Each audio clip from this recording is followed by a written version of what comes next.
radio libertaire, la voix de la fédération anarchiste, sans Dieu, sans maître et sans publicité. Un racaille la 153e, le 15 mai 2012. Alors là, on avance avec Piquet-Coup à la régie. Bonjour. Notre Jean à l'instruction publique. Salut à tous. Et Shlomo qui fait la montée, la mayonnaise. Non, je déconne. Qui fait la liaison de toutes ces choses. On va causer de quoi, mon Jean, aujourd'hui? Je me rappelle plus. Bon, les plaisanteries. Non, la belle énigme. C'est ça énigme. le titre, le thème de notre émission de ce matin. La belle énigme. La belle énigme. Oui, on va commencer par un poème de Baudelaire, un des rares poèmes qui existent sur les arts plastiques. Ça s'appelle Les Phares. Ça. Et puis ensuite on parlera d'œuvres qui sont du même tonneau, si j'ose dire. Voilà. Bien, mon Jean. Merci beaucoup. Les auditeurs sont informés de ce qui les attend.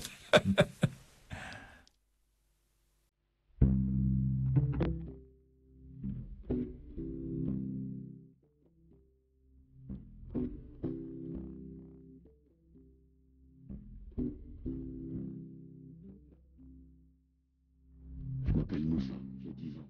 Je suis en CM2 à Épinay. Ville du 93 où j'ai grandi et où je suis né. Mon école est mignonne même si les murs sont pas tout neufs.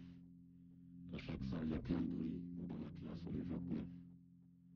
Il n'y a pas beaucoup d'élèves modèles. Il y en a un peu dissipés. Je crois que nous sommes ce qu'on appelle des élèves en difficulté. Moi, en maths, je suis pas terrible, mais c'est pas pire qu'en dictée. Ce que je préfère, c'est 16 heures. Je retrouve les grands de mon quartier. Pourtant, ma maîtresse, j'aime bien.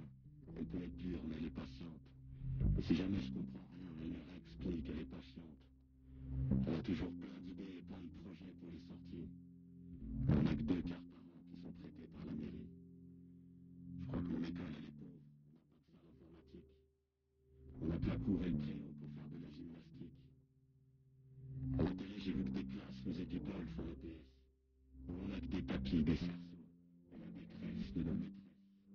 Alors si tous jouent à l'école, il est temps d'entendre le SOS. Laissons pas se creuser le fossé de l'enseignement à 2 vitesses. Au milieu des tours, il y a trop de pions dans le jeu d'échecs scolaires.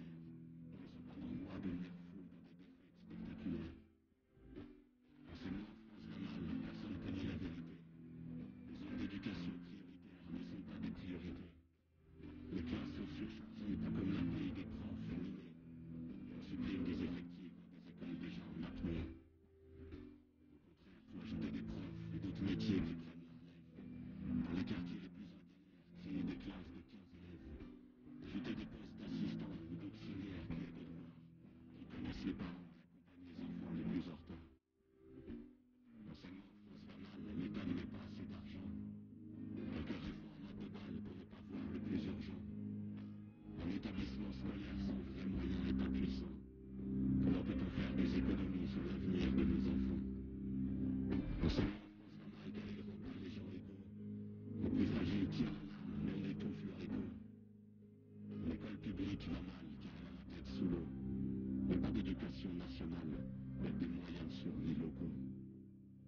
Alors continuons de dire aux petits frères que l'école est la solution. Mais donnons-leur les bons outils pour leur avenir, car attention, la réussite scolaire dans certaines zones pourrait rester un mystère. Mais l'égalité des chances, un concept de ministère. Alors si tous jouent à l'école, il est temps d'entendre le SOS. Laissons pas se creuser le fossé d'un enseignement à 2 vitesses. Au milieu des tours, il y a trop de pions dans le jeu d'échecs scolaire. Laissons pas nos rois devenir fous dans les défaites spectaculaires.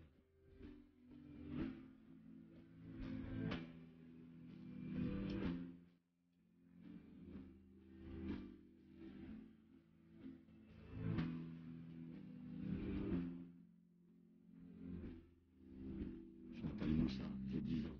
Je suis en CM2 à Épinay. Ville du 93 où j'ai grandi et où je suis né. C'est pas de ma faute à moi si j'ai moins de chance d'avoir le bac.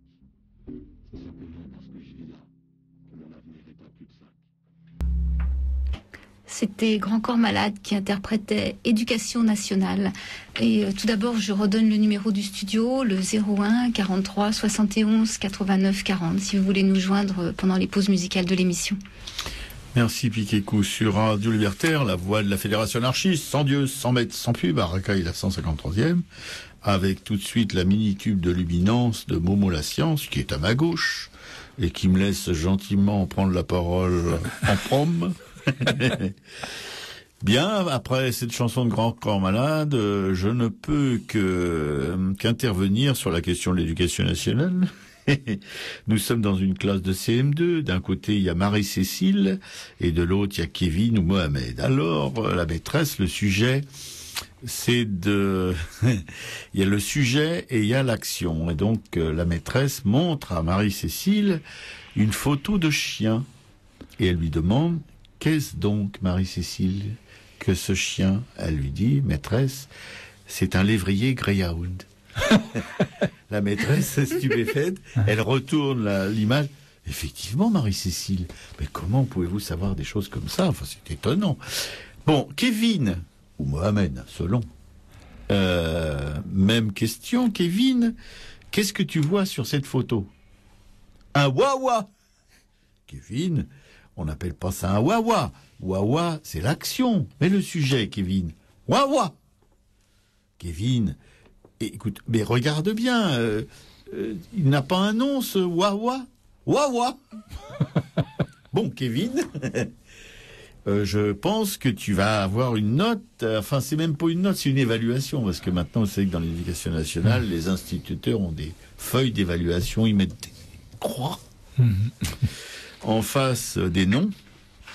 Et alors, pour tout ça, pour vous expliquer que il y avait eu, lorsque on a décidé, après la Révolution française, de l'orientation qu'on devrait donner à l'éducation nationale, il y a eu cinq penseurs, dont Condorcet, dont Michel Lepelletier de Saint-Fargeau, et d'autres, qui ont planché là-dessus, et on a retenu le projet d'école de Condorcet, qui est un projet qui est basé sur le savoir.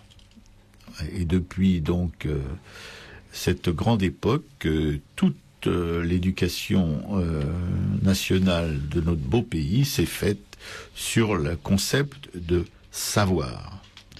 Alors que Michel Lepelletier de Saint-Fargeau, avec un blase pareil, on aurait pu s'attendre à autre chose, mais lui, il était pour l'école de l'égalité.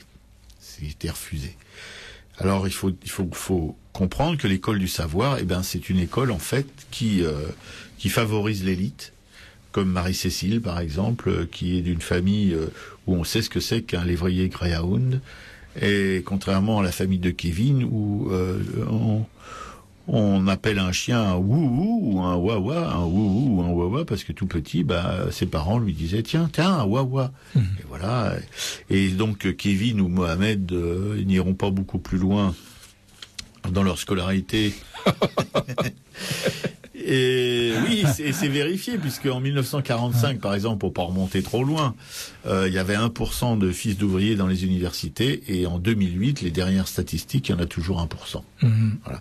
Tout ça, c'est à cause de cet enfoiré de Condorcet qui a conçu un projet scolaire qui est complètement inégalitaire, quoi. C'est-à-dire que il ne rééquilibre pas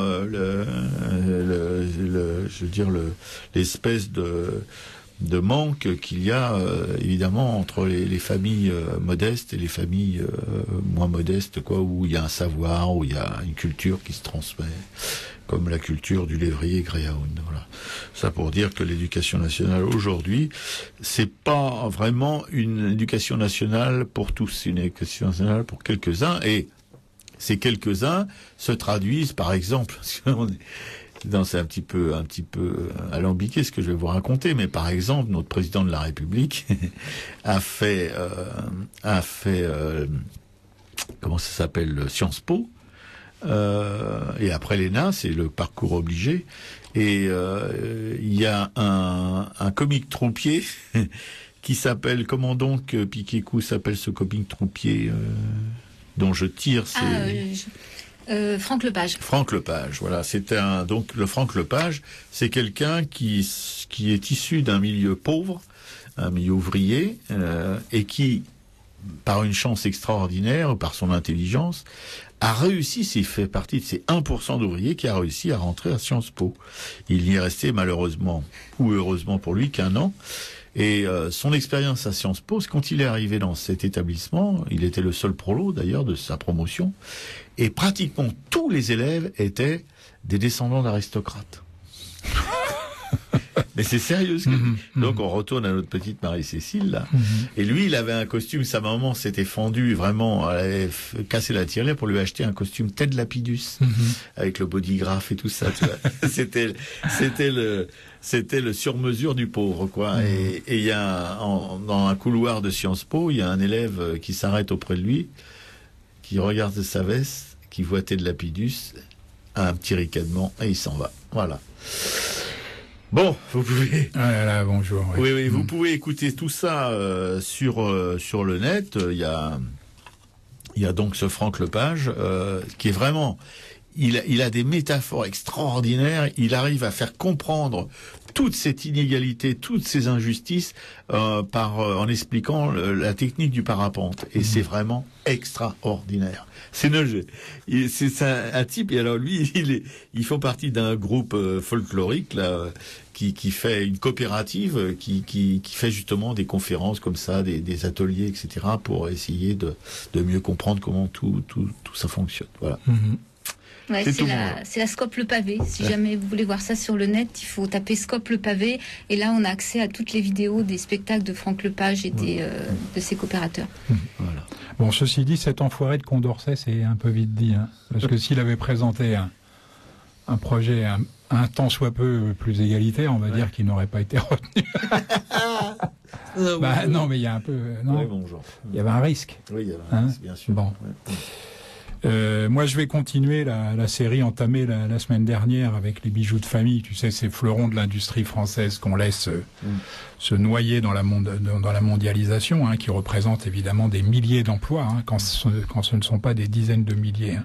Et on va parler ce matin de l'aluminium, si ça ne t'ennuie pas. Ah bah non, mon Jean, justement, on avait vu un truc là-dessus extraordinaire. Ouais. Voilà, parce que... Parce qu'en fait, la France a été un bon moment, hein, une pionnière de la production d'aluminium, un métier qu'elle a d'ailleurs inventé. Hein.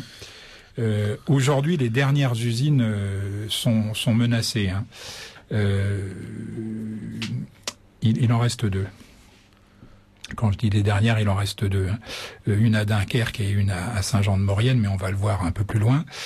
Un désastre industriel, hein, une hémorragie d'emplois et une nouvelle preuve de l'impuissance de l'État face à la mondialisation, hein, comme on le voit ou comme on va le voir avec l'usine de production d'aluminium RTA de Saint-Jean-de-Maurienne.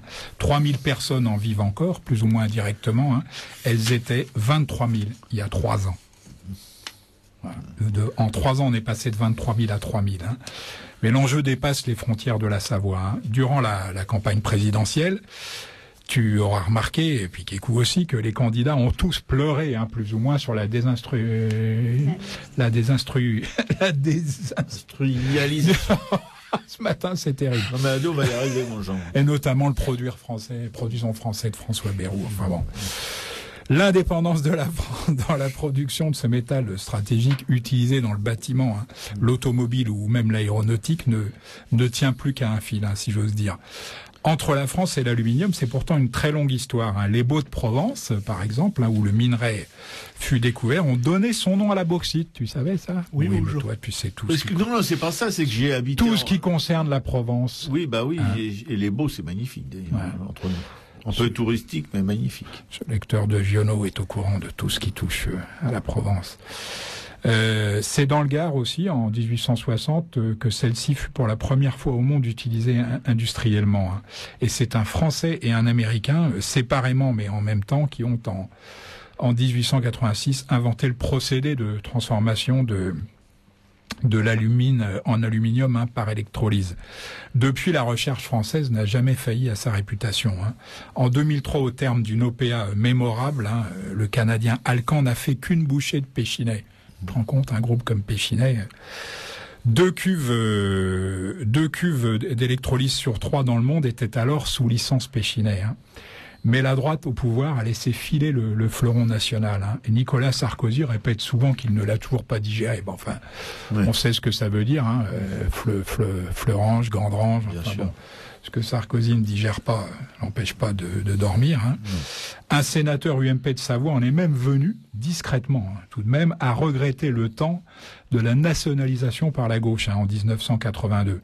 Le propriétaire actuel, l'anglo-australien Rio Tinto, n'est obsédé, lui, que par la seule rentabilité financière. Enfin, il n'est pas tout seul. Hein. En 2007, il a avalé Alcan, Péchinet compris. Hein. Depuis, ce plus puissant conglomérat minier, hein, habitué à des marges pépères hein, de 45%, raye de son portefeuille tout ce qui se situe en dessous de cette marge de 45%. Tu te rends compte ? Ouais, non. C'est énorme. Hein. En 5 ans, il s'est séparé comme ça de 75% des actifs contenus dans la corbeille de l'OPA. Hein. Tout l'édifice minutieusement bâti par Péchinet s'éparpille aux 4 vents. Hein. Exit l'emballage, vendu à l'Australien Amcor. Hein. Exit la division produits usinés. Hein. Les anciennes activités de Péchinet dans l'aluminium pour l'aéronautique ou l'automobile qui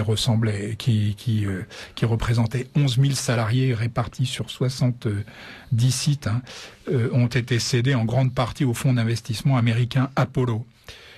Certes, l'État a pris une participation de 10% du capital de la nouvelle entité, hein, baptisée Constellium, mais c'est tout juste s'il a obtenu que les usines et le centre de recherche ne soient pas délocalisés. Hein. Se profile maintenant la vente de Saint-Jean-de-Maurienne, hein, le cœur du réacteur, l'usine historique. Hein. Et surtout l'avant-dernière avec Dunkerque qui a fabriqué de l'aluminium en France. Des hangars qui s'étirent sur plus d'1 kilomètre et plus de 100 cuves d'électrolyse, grandes comme des bassins, hein, qui transforment l'alumine en aluminium. Le coût de l'énergie est l'argument clé hein, du désengagement annoncé de Rio Tinto. Et personne ne nie que ce soit une vraie question. Hein. L'usine consomme l'équivalent d'une ville comme Grenoble. En énergie, hein. Évidemment, c'est énorme. Hein. C'est 35%, surtout de ses coûts fixes. Hein. Jusqu'ici, elle bénéficiait d'un tarif très avantageux obtenu auprès d'EDF, hein, mais le contrat arrive à échéance en 2013. Voilà. EDF, il rigole pas. Hein. Même si Rio Tinto a obtenu un bon prix, c'est relatif parce que c'est pratiquement, je crois, le double du prix hein, d'avant. C'est encore trop comparé évidemment aux tarifs des nouveaux concurrents hein, du Moyen-Orient dont les électrolyses fonctionnent à plein régime hein, sur leur gisement de gaz en fait. Selon le monsieur énergie de François Hollande, il existe des marges de manœuvre dont l'effacement qui consiste à réduire contre rétribution la consommation d'électricité en fonction des périodes de pointe. Le recyclage de l'aluminium, infiniment moins gourmand en électricité, est aussi préconisé car c'est un métal qui se recycle à l'infini, mais là-dessus, j'ai pas plus de précision. Voilà, c'est tout pour aujourd'hui. À la semaine prochaine. Bah, c'est pas mal. Et je dois ajouter aussi que il y a eu un film, c'est Le Monde ouvrier. De mémoire d'ouvrier. De mémoire d'ouvrier. De Gilles Perret. De Gilles Perret. Ah, Gilles Perret, oui, et oui, justement, d'accord. c'était sur ce dernier de Saint-Jean-de-Maurienne, voilà, l'usine RTA, ouais. Avec Rio Tinto, etc. Et c'était mais terrible. Moi, j'ai évidemment encore pleuré. Je vais finir par plus aller au cinoche, ni au théâtre, ni lire de bouquins, ni regarder de films dans la télé et tout ça, parce que il y avait des ouvriers qui expliquaient que j'ai le DVD de Coup de foudre à Notting Hill, si tu veux. Oui, là, au moins, bah, je pleure aussi. Ça, c'est pour autre chose. Mais, où là, si tu veux, les ouvriers, tu les entendais, mais ils étaient beaux. En plus, c'était des mecs et des nanas super. Ils disaient, bah non, le patron, on le connaît pas, nous, c'est des Australiens, là-bas. Voilà. Et alors, il expliquait que il y avait plus aucun investissement qui était fait dans l'outil de travail, tu vois, que tout, ils sentaient que tout partait un petit peu comme ça, leur échappait, quoi, tu vois. Et c'est des générations de paysans savoyards qui ont travaillé là, de père en fils, etc. Bon, je dis pas que c'est un boulot vraiment exaltant, parce que c'est quand même dur, la fonderie, c'est quand même des trucs. Et les mecs, ils faisaient 8 heures de fonderie, 8 heures dans les champs, etc., etc. Ça, c'était, mais en même temps, c'est toute cette vallée, là, ils ont construit des barrages, ils ont fait des trucs extraordinaires et maintenant voilà, à cause de gens, d'actionnaires qui veulent toujours des super bénéfices, parce que c'est rentable. Sauf que bon, 40% non, tu vois, t'as beaucoup de trucs qui rapportent 40%, toi, non. 45. 45%, tu te rends compte? Tout ce qui se situe en dessous, on raye. Et comme ça, notre pays, mais c'est pas seulement notre pays, mais c'est tous les pays industrialisés d'Europe, ils vont directement dans le mur parce que il y a des savoirs qui vont se perdre, il y a toutes ces choses vont disparaître et après pour reconstruire tout ça, c'est mission impossible quoi avec le concurrent asiatique justement indien avec Gandrange avec cette espèce de rigolo là quand il a tout racheté l'industrie métallurgique où l'État avait fourgué des milliards pour supporter tout ça, tu vois. Et lui il a repris ça pour une bouchée de pain mais son objectif c'était d'éliminer la sidérurgie européenne au profit de la sidérurgie indienne où il paye ses mecs à coups de pompe dans le cul et où il a des super bénéfices quoi voilà. Et que l'État moi participe à ça. Bah oui, voilà, c'est ça. Qui disent pas qu'ils sont ceci, qu'ils sont cela. C'était, tu vois, il y avait eu un truc tout simple, c'était de nationaliser comme ça avait été fait par le passé, puis voilà. Mais les choses changent aujourd'hui. Ah bon? Je t'ai eu là. Oui, bonjour. On y croit.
C'était Je renvoie, interprété par La Blanche.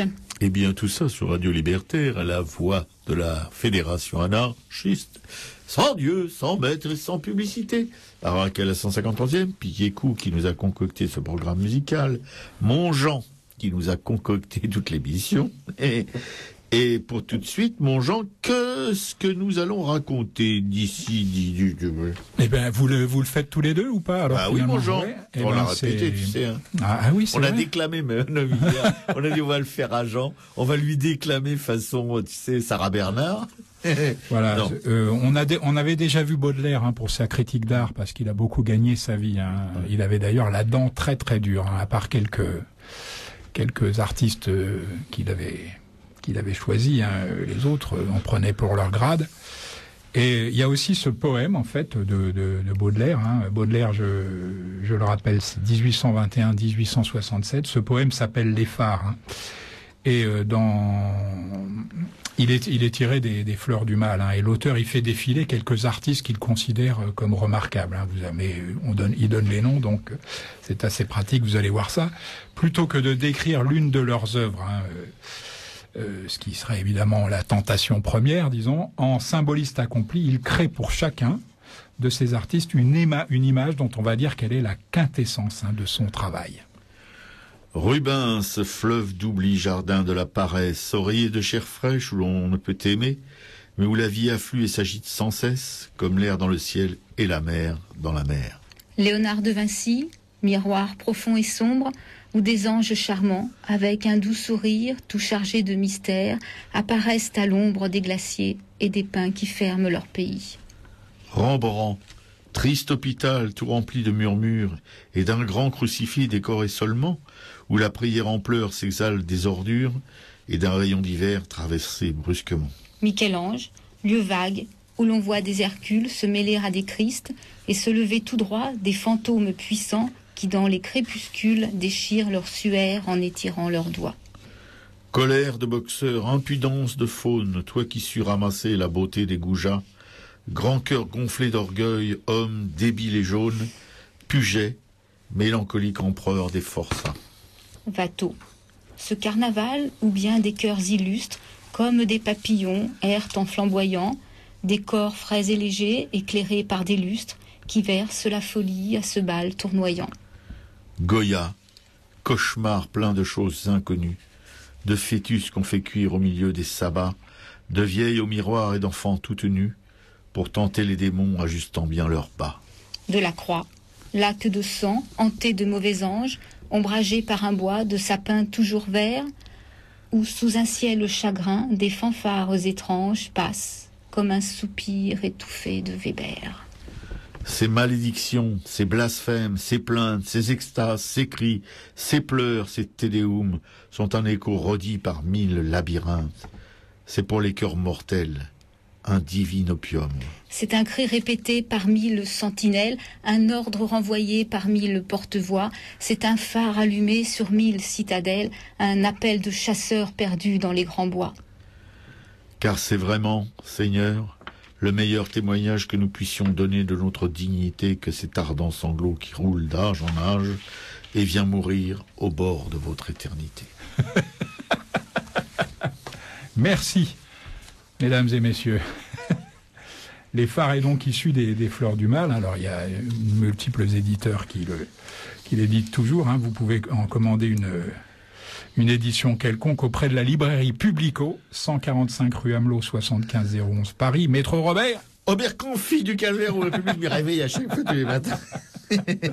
Téléphone de Publico 01 48 05 34 08 et site internet après les W, librairie-publico.com. Alors dans tous ces artistes qu'il a fait défiler, il y a peut-être Puget qui n'est pas très très connu. C'est un contemporain de Baudelaire. Il avait pris un pari qui s'est pas révélé gagnant sur lui. C'était essentiellement un sculpteur, Puget. Ouais. Voilà. Ouais, mais il a fait aussi de la peinture. Mais un bon, mais voilà, oui, très bon. Pour des raisons, peinture et en sculpture d'ailleurs. Voilà, pour des raisons multiples et inconnues, il n'a pas il n'est pas franchement passé à la postérité, quoi. Ce brave Quoique Puget. quand même, il n'est pas bon, complètement tu peux inconnu. Tu oui. crois? Oui, je pense quand même. Bon. Ouais. Bon. Non, mon Jean, évidemment, il a pas l'espèce de légende d'un Rubens, d'un Goya ou d'un Rembrandt, mais quand même, c'est Non, mais pas un petit maître, je veux dire. D'accord, entendu. Non? Non, c'est juste parce qu'au milieu de Vinci, Rembrandt, comme tu dis. Ah oui, oui, évidemment. Watteau, Goya, Delacroix. Oui, bon, ça c'est un peu. Ouais. D'un coup, on se demande, quoi. Bien sûr. Hein. Ouais, je suis d'accord.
Monsieur Baudelaire, interprété par Serge Reggiani.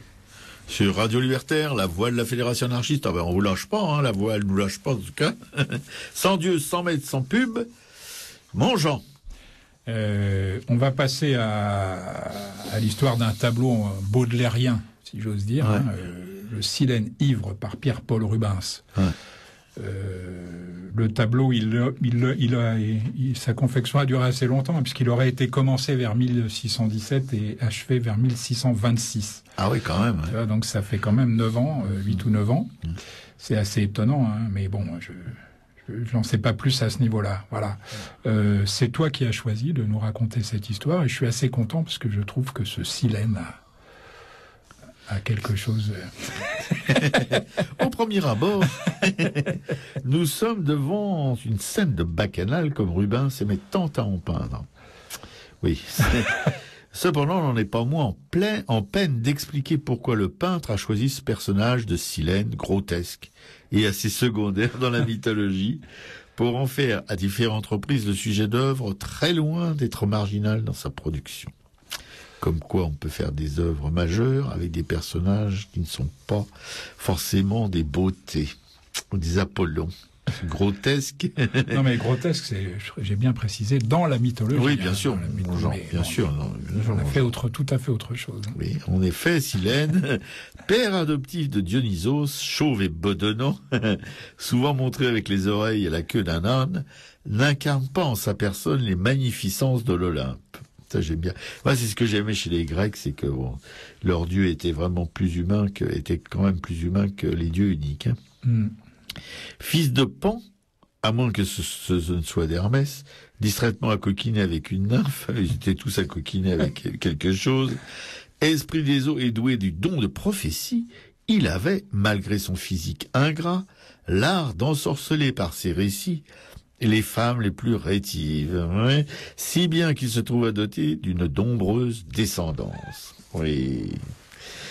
Non, il s'embêtait vraiment pas sur l'Olympe. Il paraît qu'il distribuait aussi le gratuit, tu sais, du ML à la sortie des métros et que ça marchait très bien auprès des femmes. Oui. Une ressemblance quelconque avec des personnages existants ou ayant existé serait purement fortuite. Silène ressemble un peu à ces personnages de comédie burlesque qui, voulant trop bien faire, accumulent les catastrophes, éventuellement par personne interposée. Ça, je connais bien aussi. Ainsi, un jour qu'il avait trop bu, ça peut arriver aussi, c'est-à-dire un jour comme un autre, s'égara-t-il en Phrygie, où son fils Dionysos parvint enfin à le retrouver à la cour du roi Midas. Un drôle de numéro, ce Midas, d'ailleurs. Pas confondre avec les choses, la marque Midas, qui vous répare votre bagnole pour pas un rond. Voulant remercier le souverain d'avoir ainsi secouru son père adoptif, Dionysos lui proposa d'exposer son vœu le plus cher. Que tout ce que touchait le roi de Phrygie se transforme en or. Si bien que Midas ne voulant plus se nourrir, car la moindre grive se métamorphosait en lingot, c'est un petit peu le supplice de Tantale, ça, mais pour la bouffe, manqua mourir d'inanition et dut, pour se débarrasser de ce sortilège, se laver les mains dans l'eau du Pactole, dont depuis ce temps le sable est chargé de paillettes d'or. T'as vu comment, voilà, l'origine des noms. Ah oui, c'est magnifique. Ces histoires amusantes, une fois rappelées, l'énigme demeure entière. Pourquoi Rubens a-t-il choisi ce sujet ? Pour le deviner, il convient de s'écarter quelque peu de l'image essentiellement bachique de Silène et de lire quelques bons auteurs, en l'occurrence Virgile, qui, dans la 6e églogue, en donne une idée plus nuancée. Découvert ivre par 2 bergers et une nymphe, ceux-ci l'entravent à l'aide de guirlandes et lui barbouillent le visage de jus de baie écrasé, puis le réveillent et l'obligent à chanter. Bien qu'ivre encore, Silène s'exécute et, à la grande surprise de son auditoire, déclame des récits mythiques liés à la création. Les choses commencent donc peut-être à s'éclairer. Rubens aurait choisi de se représenter ici sous les traits de Silène, en prenant quelques libertés avec le récit de Virgile, c'est-à-dire en détenteur d'un pouvoir qui ne peut lui être contesté et qui fait sa gloire. Comme Silène aussi, Rubens puise son énergie dans la contradiction, et comme lui, il est entravé certes par des chaînes d'or, car son génie est incontesté, sa fortune immense, mais qui n'en sont pas moins des chaînes, oui, des chaînes d'or, d'argent, de plomb, de tout ce qu'on veut, ce sont des chaînes. Ainsi, un peintre dont les contemporains louaient la tempérance, et qui avait fait peindre l'inscription « Mens sana in corpore sano », un esprit sain dans un corps sain, dans sa demeure d'Anvers, recourt-il à son exact opposé pour nous dire que lorsqu'il peint une scène, par exemple, mythologique, il ne la représente pas, mais il la crée en toute modestie. Oui, elle l'étouffait pas, mais enfin, il avait le coup de pinceau, il pouvait lui permettre une certaine forme d'orgueil. Oui, ça c'était prodigieux. Même si je suis pas, si par exemple toutes les peintures que la Médicis avait commandées qui sont au Louvre sont vraiment Mais c'est quand même grandiose, quoi. C'est les mecs, enfin bon, il avait un atelier aussi. Il avait des grouillots, mais quand même. C'était un virtuose. Et là, virtuose, mais c'est vrai que ça n'est pas aussi émouvant qu'un Rembrandt, par exemple. Non. Ça, c'est certain. Mais avec presque pas de couleur, il arrive à faire des choses. On a l'impression que c'est une. Et puis il faut voir justement il y a des sirènes qui sortent de l'eau, etc. Il y a des gouttes des gouttes d'eau. C'est magnifique. Et c'est rien, c'est juste un petit chose avec un petit blanc, un petit machin. Il y a des blancs, des ocres, rouges, etc. Il joue là-dessus, mais c'est. Ouais. Oui. Voilà, je mettrai sur le blog de l'émission un lien vers ce Silène ivre. Vous allez voir, c'est pas triste. http://aracaille.blogspot.com. Et merci mon Jean pour ce magnifique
C'était Lamorage qui interprétait Quand je bois du vin claret. Sur Radio Libertaire, la voix de la Fédération anarchiste qui est bien le claret.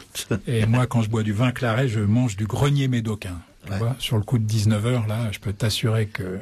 Oui, mais explique à nos chers auditeurs ce que c'est que le grenier médoc. C'est une espèce de grosse andouille. Mais grosse. Mais dans le bon sens du terme. C'est une andouille, mais grosse de chez grosse. Très, très bon. Ça ressemble un peu, en plus déchiqueté, à l'andouille du Béarn. Ah, d'accord. L'andouille du Béarn, ça ressemble... Bon, allez, arrête là. On se fait du mal. Mon Jean. Bien, mon Jean, la suite. Voilà, la suite, à nouveau un tableau baudelairien. Vous allez comprendre pourquoi. C'est le Pierrot ou Gilles, par Antoine Watteau. Un tableau qui aurait été, je mets ça un peu au conditionnel, réalisé entre 1718 et 1719, et c'est Picquécourt qui s'y colle. Le Pierrot, auparavant appelé le Gilles, est l'un des rares tableaux de Watteau à être gravé de son vivant. Et il provoqua un scandale lorsqu'en 1804, Dominique Vivant-Denon en fit l'acquisition pour le musée Napoléon, ancêtre de celui du Louvre, qu'il inventa et dirigea jusqu'à la chute de l'Empire. On ignore totalement qui commanda cette œuvre. On ignore aussi à quelle source iconographique la relier. On ignore également pourquoi, sans que rien ne l'annonçât, elle fit son apparition bien longtemps après la mort de l'artiste, dont la brève carrière se déploie dans un moment historique, nourri d'espoir, et que l'on vilipenda avec une méchanceté à la hauteur de la déception, la Régence. D'ailleurs, à ce propos, devrait-on déceler dans ce portrait de Louis XIV que l'on met en caisse au premier plan de l'enseigne de Gersaint, Berlin, au château de Charlottenbourg, une liquidation du roi qui vient de mourir et de son règne. De plus, on ignore ce que cette peinture représente. Un Gilles ou bien un Pierrot. Et l'on est enclin à penser que si après y avoir vu longtemps un Gilles, personnage dont l'origine est inconnue, on y reconnaît aujourd'hui un Pierrot, c'est peut-être que ce rôle est parfaitement identifié dans la Commedia dell'arte, ce qui fournit au moins un fragment de certitude documentaire auquel s'arrimer, faute de mieux, mais ce qui en réalité ne résout rien. D'autant que nul n'est jamais parvenu à mettre un nom sur les 4 personnages qui se tiennent à ses pieds, et semble observer quelque chose derrière lui que de ce fait l'on ne peut voir. En réalité, il n'y a que l'âne que l'on soit sûr de reconnaître, mais sans pour autant comprendre ce qu'il fait là. Quant au personnage principal, grandeur nature, certains critiques ont voulu y voir un autoportrait de Watteau, ce qui n'est pas très flatteur tant il a l'air d'un simplet. Et pourquoi et dans quel but aurait-il choisi de se montrer dans ce travestissement? Un message? Peut-être, mais lequel? On serait presque tenté de penser que Watteau, ici comme dans tant d'autres tableaux, les Fêtes galantes par exemple, ne voulait rien représenter en particulier, mais aurait simplement cherché à créer une atmosphère, dessiner par le pinceau les contours d'une invention poétique. Ce en quoi ce grand mélancolique serait immensément moderne, puisque délivré de l'entrave d'un sujet. En quelque sorte, une peinture sinon gratuite, tout au moins d'ordre musical, déliée de la nécessité de représenter à tout prix. Ce qui n'étonnerait guère d'un homme dont l'un des contemporains, Caylus, pourtant adulateur de la génération précédente, celle de Lebrun et de Poussin, affirmait qu'il était fort discret et fut l'un des rares artistes à ne pas faire le voyage d'Italie. Ajoutons qu'il était d'une grande indépendance d'esprit et pensait profondément sur la peinture. Alors, cet autoportrait qui n'en est pas tout à fait un, d'un homme aux bras ballants, au regard comme désemparé, scrutant le spectateur, serait-il une forme d'allégorie de l'artiste devant un monde qu'il doit représenter, mais qui ne peut que lui échapper? Interprétation légitimée par la présence derrière lui d'acteurs de la commedia dell'arte? Une autre représentation de la réalité par la fiction? La dérision, mais en même temps profondément vraie. Merci Piquet-Cou. Alors je mettrai là aussi un lien vers ce Pierrot sur le blog de l'émission http://aracaille.blogspot.com. Voilà. Et puis ces infos, on n'en a pas beaucoup. Malheureusement, Watteau était comme tu l'as dit Piquet-Cou, quelqu'un de terriblement secret. Ouais. Ces infos, je les ai trouvées dans un livre qui doit s'appeler 100 énigmes de la peinture. Un bouquin comme ça, mais j'en ai pas fait l'article parce qu'il est assez cher et voilà. Mais il y a quelques informations qu'on trouve assez difficilement ailleurs sur des tableaux particuliers. C'est pas mal ce bouquin. Et il y a à Nogent-sur-Marne, un petit bled de Bobo là dans l'est parisien, un parc de 10 hectares où il y a une gentilhommière où a séjourné Watteau, où il est mort d'ailleurs. Qui a été un legs d'une famille pour une fondation à destination des artistes. Donc c'est assez. Dans l'histoire, il y a parfois des choses qui sont assez sympas, quoi. Je veux dire. Bon, enfin c'est pas. Il n'y a pas beaucoup de Watteau dans les artistes qu'elle accueille. Mais...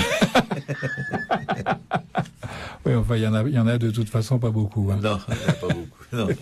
Mais il y a un morceau de ces gentilhommières qui est vraiment intéressant, où ils font des expositions assez souvent. C'est la partie de l'ensemble qui appartient à la Fondation des Arts Graphiques et Plastiques, et là ils ont des expos photos surtout qui sont assez intéressantes. Voilà, Watteau, ce carnaval où bien des cœurs illustres comme des papillons errent en flamboyant, des corps frais et légers éclairés par des lustres qui versent la folie à ce bal tournoyant.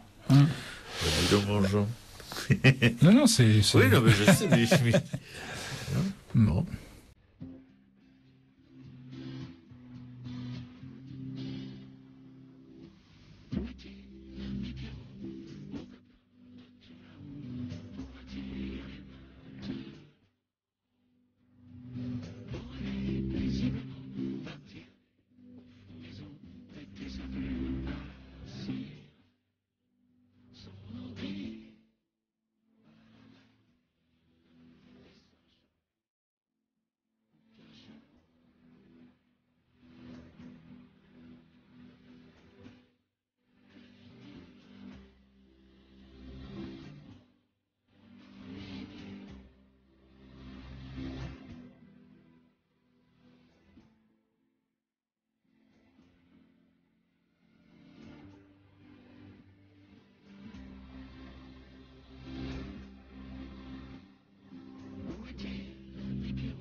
C'était Jacques Dutronc qui interprétait Où est-il l'ami Pierrot?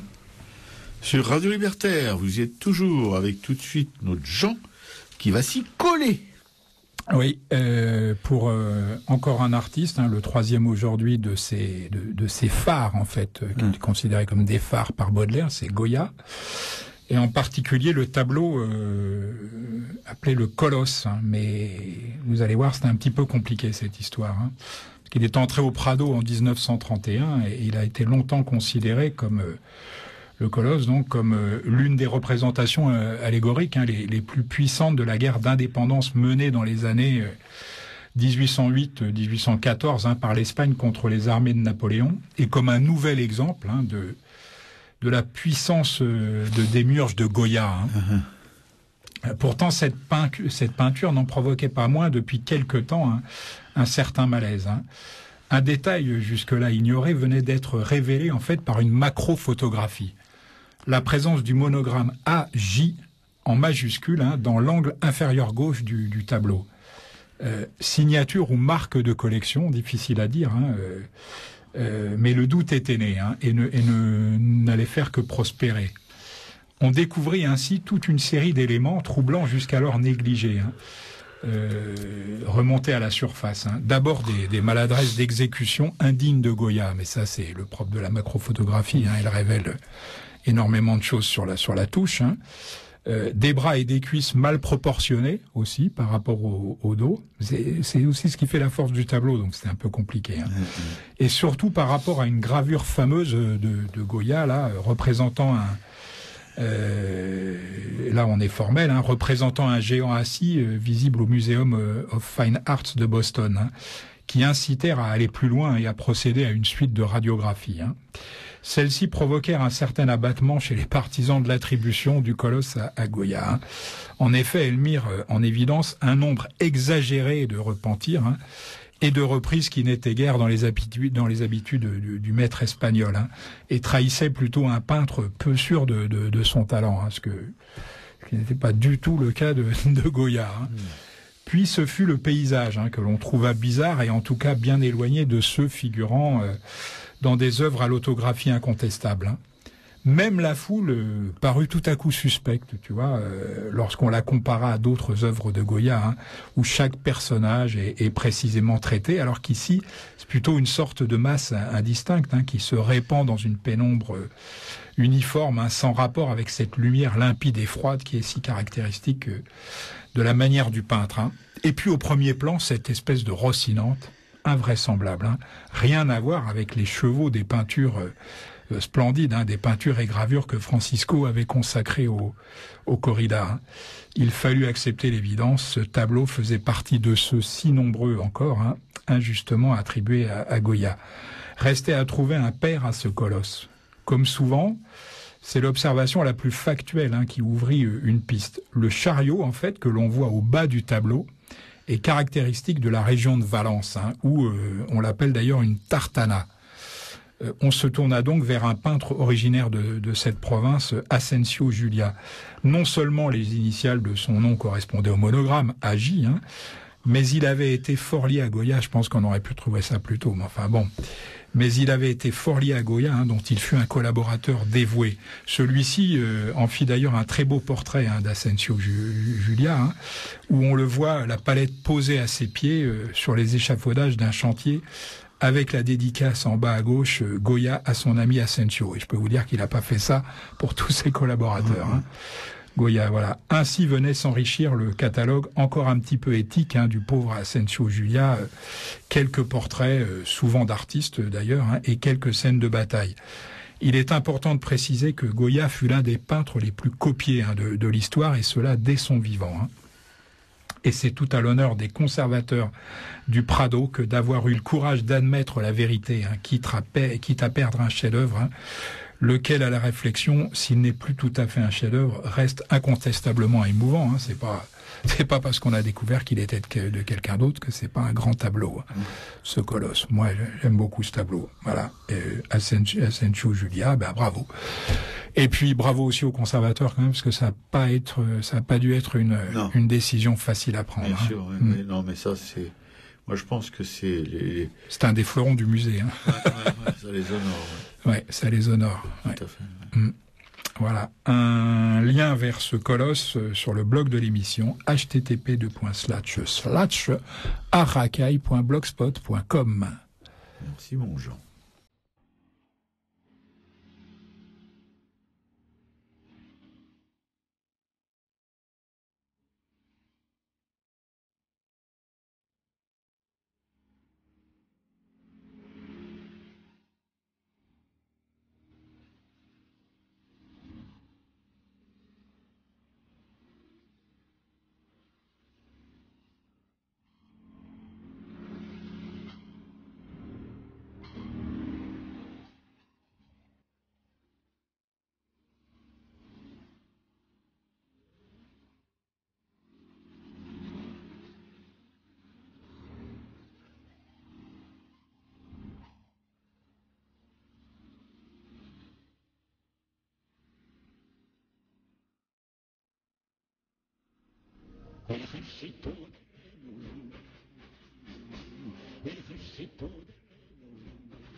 C'était Lenny Escudero qui interprétait Ay Carmela.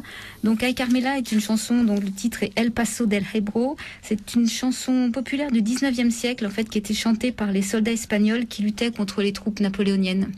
Oui, et notre Jean, toujours aussi persifleur, disait que les Espagnols devaient avoir les oreilles écorchées par l'accent portugais de Lenny Escudero. Merci Jean. Oui, c'est pas sympa. Ouais, ça leur ferait le même effet si c'était moi qui la chantais. Ah non, non. Hein, on s'y met tous les deux. Si je t'ai entendu chanter, c'est autre chose quand même. Voilà, donc cette chanson dont je pensais qu'elle datait de la guerre civile, bah, tu vois, voilà. Voilà, ça date de l'époque de Goya. Oui. 2 expos à ne pas manquer. La première, c'est Beauté animale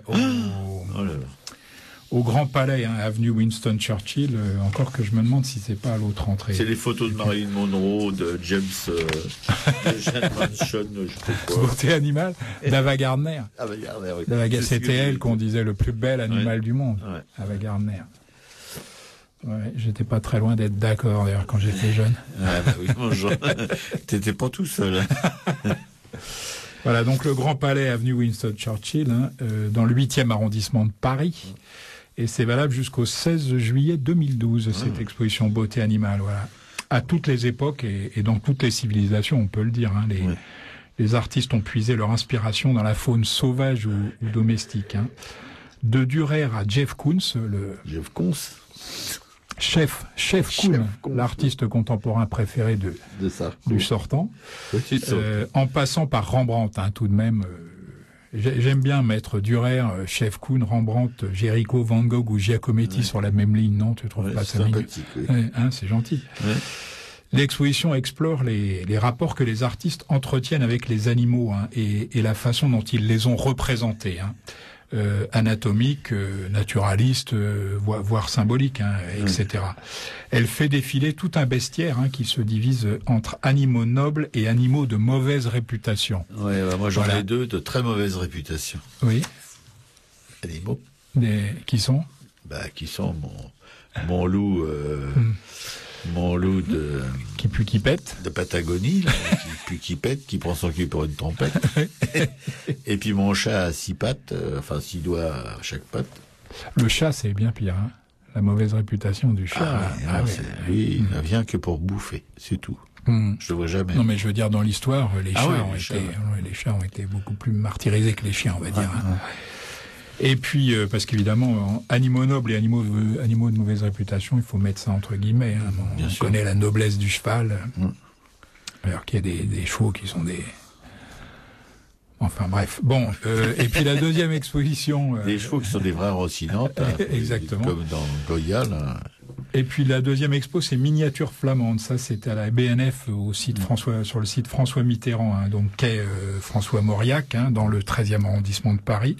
Et ça, c'est valable jusqu'au 10 juin 2012. Entre 1404 et 1482, la miniature flamande va connaître un âge d'or, hein, son âge d'or d'ailleurs, hein, dans les Pays-Bas méridionaux, hein, dont actuellement c'est le nord de la France et de la Belgique, hein, tu vois. Bon. Les ducs, on peut les situer là. Hein. Les ducs de Bourgogne commandent des livres à foison, hein, des livres enluminés aux ateliers de Bruges, d'Anvers, de Bruxelles, hein, de Lille, mais aussi de Valenciennes, d'Hesdin ou de Tournai. Hein. Les bordures des livres d'heures s'ornent de motifs floraux et végétaux, hein, d'anges, d'animaux fantastiques ou réels, hein, de fruits, de rinceaux dorés ou de marques de possession. Voilà, très belle expo. Hein.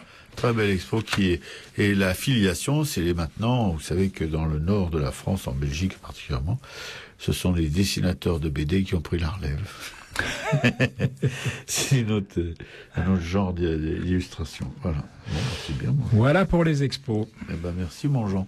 J'espère que vous allez vous y précipiter, chers camarades, parce que les expos de Jean, hein, retenez bien. C'est à ne pas manquer. Oui. J'insiste toujours. Non, mais bien sûr. Et moi, j'insiste aussi.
Alors c'était le Gilles Binchois, une musique de la Renaissance de l'école flamande. Adieu m'amour et ma maîtresse. Oh, piqué. Enfin bon, c'est sur Radio Libertaire, la voix de la Fédération anarchiste. C'est une voix et c'est aussi des êtres humains, hein, faut dire les choses comme elles sont. À Raqqa, il est la 153e et c'est bientôt bon. Notre Jean sera encore là la semaine prochaine, on est content. Enfin, qu'il soit là, mais pas pour les raisons qui font qu'il reste là. dont vous taira le motif. Oui, bah, ça devrait pas durer longtemps. Non. En fait, il est là la semaine prochaine. Là, c'est la semaine d'après qu'il va partir pour son apanage pyrénéen à 1000 mètres d'altitude. C'est 1000 ou 2000 1700, 1800 mètres d'altitude, d'altitude. pour ouvrir sa grange. Bon, je vous dis pas. Enfin, je regarde l'heure. Bon, je dois passer à autre chose. aux annonces traditionnelles, on a le temps parce que notre camarade de l'émission suivante, Réglis in Metz, ne sera pas là. Ah, sacré Laurent. Bon, enfin, on souhaite que tu passes du bon temps. Les œuvres de la Fédération anarchiste, voilà. Et j'ai oublié de faire une petite annonce au début, mais je vous la ferai à la fin. Les œuvres de la Fédération anarchiste, sans Dieu, sans maître, sans pub. Radio Libertaire, la voix de la... Non, c'est Radio Libertaire, oui, la voix de la Fédération anarchiste. Où on officie tous les mardis matins de 11h à midi et demi. Et si vous pouvez nous entendre, si vous pouvez vous passionner pour nos débats, je ne voulais pas dire nos débats, c'est grâce à du matériel de pointe, mais qui dit matériel de haute technologie, dit fragilité maxi. N'est-ce pas, mon Jean?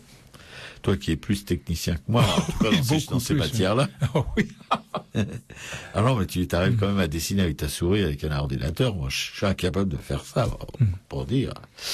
Donc, Radio Libertaire a évidemment besoin de votre soutien, en nous écoutant, évidemment, parce que si on n'a pas d'auditeurs, je vois pas beaucoup l'intérêt de faire de la radio, mais aussi pour pouvoir continuer à émettre et à ce que vous nous entendiez sans craquement, sans fuite, etc., ben on a besoin de thunes. Ouais, on en revient toujours à la même chose, malgré dans cette période de récession qui va pas s'arrêter tout de suite d'ailleurs. On a toujours besoin de thunes, nous aussi, pour évidemment entretenir pour la maintenance du matériel et puis éventuellement pour en changer. Parce qu'il y a tout ça s'use à une cadence, c'est vraiment infernal. Donc il y a une carte d'auditeur qui se trouve à la Libre Républico, c'est là sa base. Et si vous voulez, et si vous êtes un peu convaincu de la nécessité de nous aider, vous allez à la Libraire Publico, 145 rue Hamelot, comme vous le rappelle Jean, tous les mardis, à Paris dans le 11e. Et là, Laurent ou Max, les deux permanents mythiques de cette librairie, mythique elle-même d'ailleurs, on est dans le mythique, hein.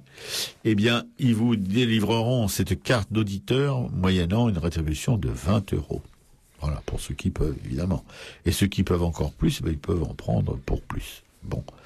Et dans cette librairie Publico, vous trouvez des livres, évidemment, de littérature générale, mais aussi littérature militante, des journaux révolutionnaires, des CD, des DVD de chanteurs qui sont proches de nos idées,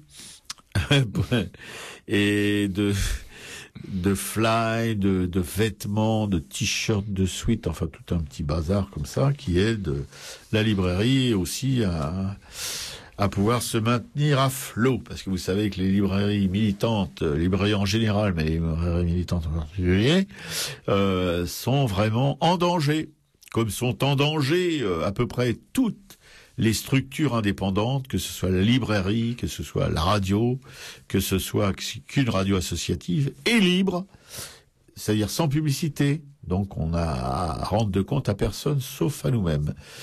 Et donc toutes ces structures indépendantes sont de plus en plus fragilisées dans un monde qui se mondialise, globalise, comme l'évoquait Jean au début avec son papier sur les fonderies d'alu, les 2 dernières qui restent en France, qui sont victimes, elles aussi, mais dans un autre domaine, dans le domaine de l'industrie, qui sont victimes justement de cette mondialisation, de cette course aux bénéfices maxi, voilà, au détriment de l'humain.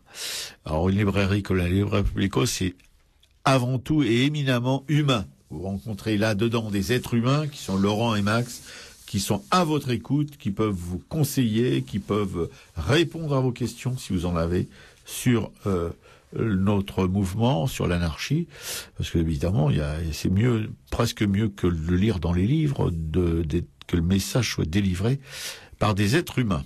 Et dans cette librairie Publico, vous pouvez aussi trouver un dépôt de presse du Monde Libertaire, auquel vous pouvez vous abonner. Le Monde Libertaire, le magazine de la Fédération anarchiste, sans pub aussi. Donc imaginez un magazine qui paraît toutes les semaines, un hebdo de une quarantaine de pages, sans pub. Il faut quand même sortir la thune pour le faire paraître. Avec une équipe assez restreinte de journalistes, enfin de ce qu'on appelle un comité de rédaction et de lecture. Ils sont 3 ou 4, alors qu'une rédaction normale, c'est plutôt une trentaine ou une quarantaine de personnes pour sortir un magazine comme ça, voilà. Et le Monde Libertaire a besoin d'abonnés, a besoin de soutien, donc vous pouvez, à la librairie Publico, l'acheter, vous y abonner, ou devenir ami de Radio Libertaire, je sais pas si... du Monde Libertaire, il y a des souscriptions comme pour la radio, comme pour la librairie, enfin... On fait appel à la thune de toutes les manières possibles et imaginables.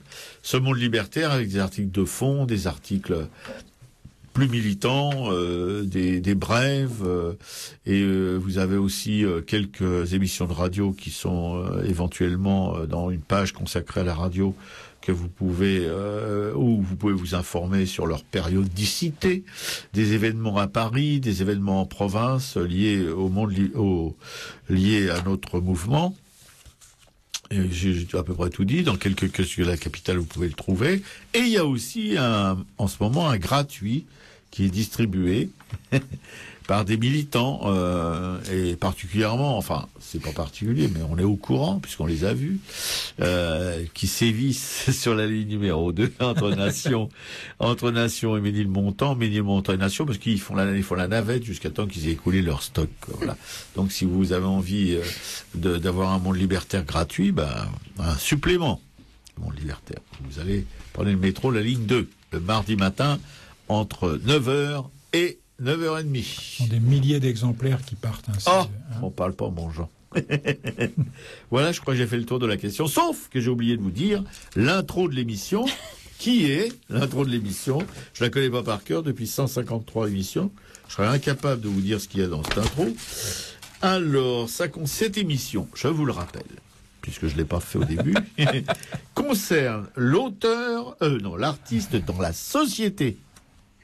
Voilà, on ricane toujours, moi le premier, parce que je pense que l'artiste, il n'est pas du tout dans la société, sauf à quelques rares exceptions près, comme on vous l'avait la dernière fois, on vous en avait fait un petit blabla là, sur ces artistes qui avaient monté une Scope, une entreprise autogérée à Marseille, et pas des moindres.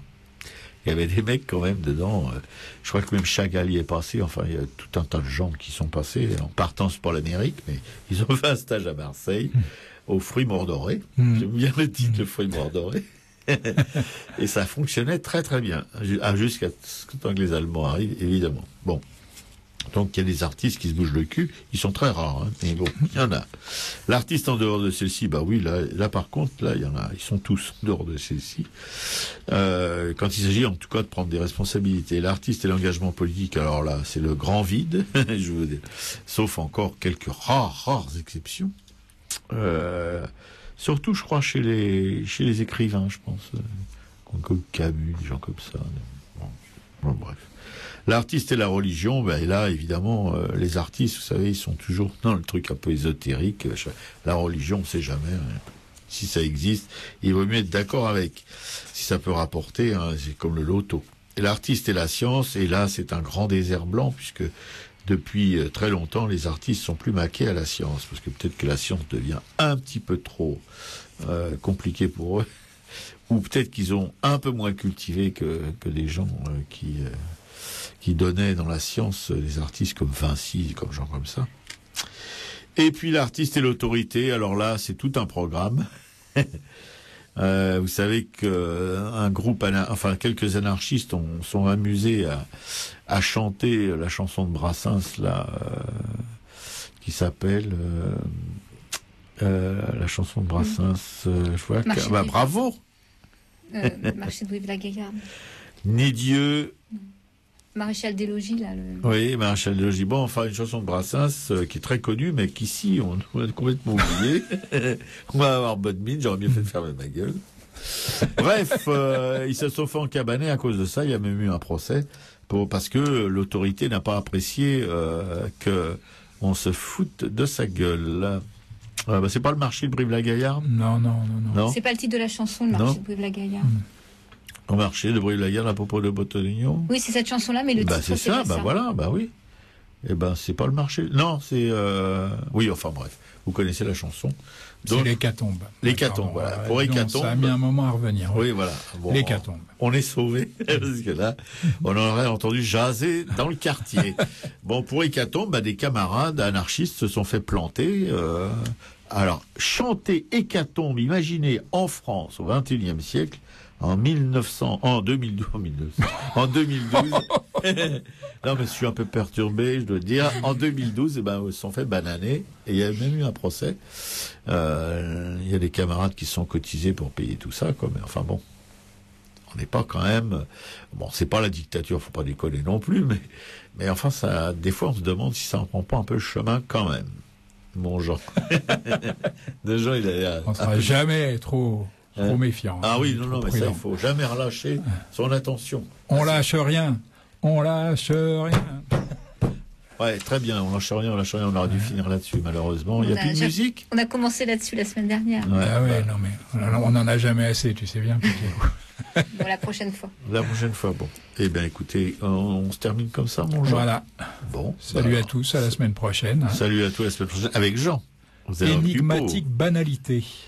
D'accord. Ce sera le thème de l'émission de la semaine prochaine. Énigmatique banalité. À tous à vos encyclopédies. Voilà. On lira un extrait d'un texte de Juliette Bertrand, une jeune doctorante en histoire de l'art que nous avions reçue fin 2009. Oh là, on rate pas. Ça commence déjà à dater. Ouais. Bon. Comme ça, Piquicou va la connaître. Voilà. Salut.